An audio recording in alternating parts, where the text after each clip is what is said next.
In this video net interview, I'm speaking with Mike Short, Vice President of R&D at Telefonica Europe. Hello, Mike. Morning. We've seen that the bit rates for mobile video and the screen resolutions are improving very rapidly. Does that mean that there could be a real role for mobile devices inside the home and that people will start using them for much sort of longer form content? Typically mobile phones are being used widely in the home today, quite simply because it's the most inclusive consumer electronics device there is on the planet. In terms of speed, some of the issues with speed aren't as fast as we would like, and that's improving all the time. But what it does mean is that you can share content more easily in the home with people outside the home, or even possibly in the home with other people in the home.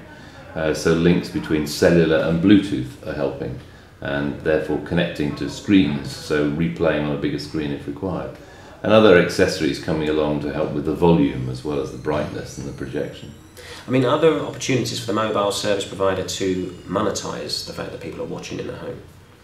Typically the mobile operators think about subscriptions and usage, so the answer has to be yes. We can think of different business models which are about both of those. What we sometimes do though is we offer lower tariffs for low mobility. In other words, if you're using a mobile phone a bit more like a cordless phone and it's not going outside the home, then the usage and the load on the network will be much less, so that may command a lower price in some countries. And is there an opportunity obviously to sort of lock into the Wi-Fi network in terms of video delivery? Would you do that within the home? Yes, with the growth of smartphones, which typically are dual mode cellular and Wi-Fi, increasingly the Wi-Fi access is being used as part of the service. When we look, for example, at smartphones such as the Apple iPhone, we're seeing a lot of Wi-Fi usage, particularly from public Wi-Fi. In the home, it's obviously got to be optimized for that purpose, but frankly, it makes a lot more sense to use both when both spectrum resources and networks are there. Okay, and a big theme at this show, IBC 2010, is the companion screen. If you look around some of the stands, this idea that you have a second screen that complements the TV experience, allows you to maybe do a bit more personalised stuff. I mean, is that an obvious place for the mobile phone to sit? Yes, I think we've already seen the mobile phone as being a personal device anyway, whereas sometimes the large screen in the living room is the shared screen. A personal screen might contain more information that you don't want to share, so that might in fact include access to Facebook and some of the messages on Facebook. Certainly my daughter wouldn't let me look at her mobile phone on Facebook the other day. And I think that's quite typical. You wouldn't necessarily want to share all your private messages and photographs on the big screen, but in some cases you would. So I think there's then an interplay between the big screen world and the small screen world, but generally they're a little bit separate apart from the interplay. I mean, would that interplay require an interplay between the broadcaster and the mobile provider as well, or can it be a completely separate but synchronised kind of service? I think the interplay today is largely separate, where mobile operators tend to work with broadcasters in areas of innovation or possibly in areas of content. But when it comes to the home, it's often how do you actually get the devices to work together effectively. And I think the role of the broadcaster is quite different, because broadcasters tend to think about viewers, whereas we tend to think about customers. And there's a big difference between what somebody who's just a viewer, a passive viewer perhaps, and a customer who might be more active in terms of customer care and needing support. What about a potential role for the mobile phone or the smartphone as a remote control? Now, the smartphone has hundreds of applications. I think I saw some recent statistics saying a typical smartphone user has 23 on average.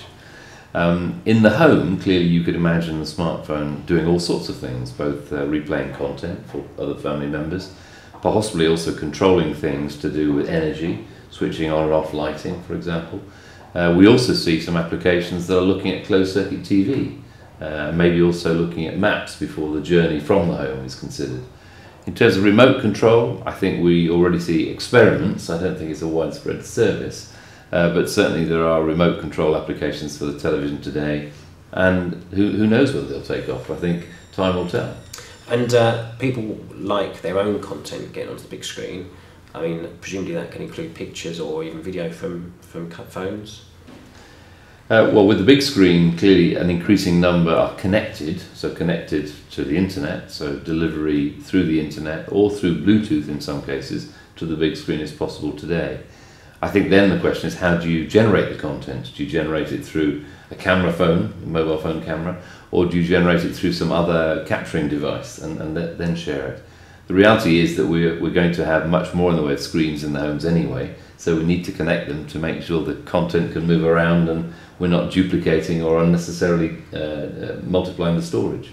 Okay, and is the education as a kind of an application via mobile, is that for sort of what we would call advanced markets, or is that more of a global emerging market idea? When we look at how we had our education as young boys in school, we were often in rows, whereas actually the way young people learn today is much more in communities, so often sharing knowledge about interests and things like that. When we think of mobile computing, mobile data, clearly capturing events, whether it be a field trip or knowledge about a certain subject, and sharing it in a different way is more possible with mobile now than ever before. We're beginning to see the emergence of pico projectors, little projectors that sit inside the mobile phone, that in effect you can beam the content from the small display to the wall or the ceiling. And that's an easy way then of sharing content in the classroom as well. Right, okay. And just finally, what are the key out-of-door technology or business developments right now for mobile? The megatrend in mobile is moving towards machine to machine. So actually we're going to see much more in the way of connected machines, whether it's street furniture, traffic lights and road signs, or cars, cars being connected to deliver internet on wheels or services to and from the driver. Perhaps also enhanced navigation in real time. We're also going to see much bigger shift towards smart metering and smart grid, connecting the energy supply to be more efficiently managed and delivered and priced. We're also going to see much more in the way of machines connected, which will be in the kitchen, connecting the cookers and maybe the big fridges to make sure that they can be remotely maintained and supported. It doesn't mean that you speak to the fridge and say, order some milk, but it might say, I've got a temporary fault, Mr. Fridge Supplier, can you come and fix it, please? Right, okay, well, we'll wait for the one that can tell you to order the milk, maybe in 10 years or something. But Mike, thanks very much for your time. It was nice speaking to you. Thank you.